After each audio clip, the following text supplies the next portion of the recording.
आपसे पूछनी है।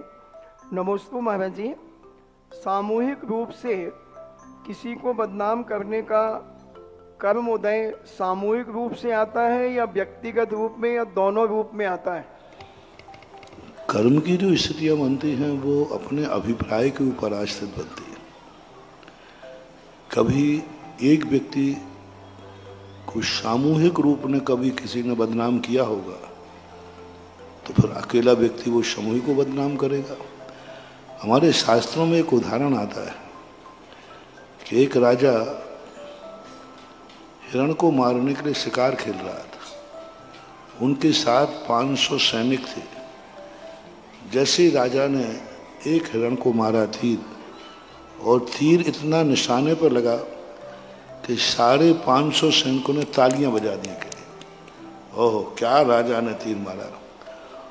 हिरण चीख रहा है, हिरण तड़प रहा है। हिरण की वेदना असहनीय हो रही क्योंकि वो हृदय में जाकर के लगा।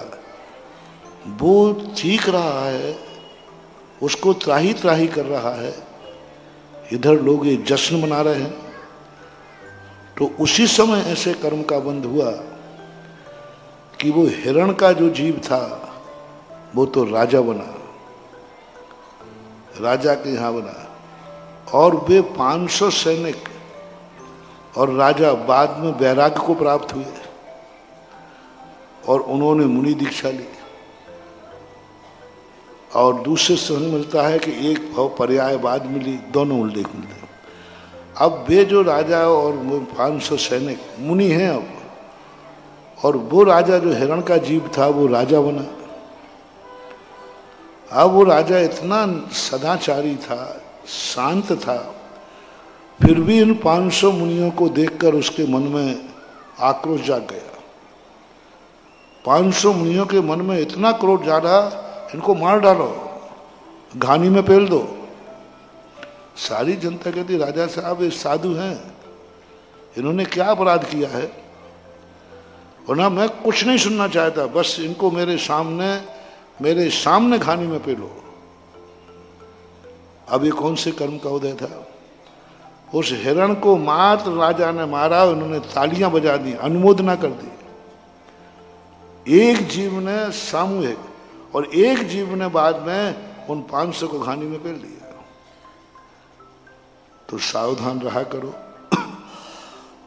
कभी कभी आपको किसी कार्यों से लेना देना नहीं होता है, लेकिन आप लोग अनुमोदना कर देते हैं, पीठ ठोक देते हैं, शाबाश तूने बहुत अच्छा कार्य किया।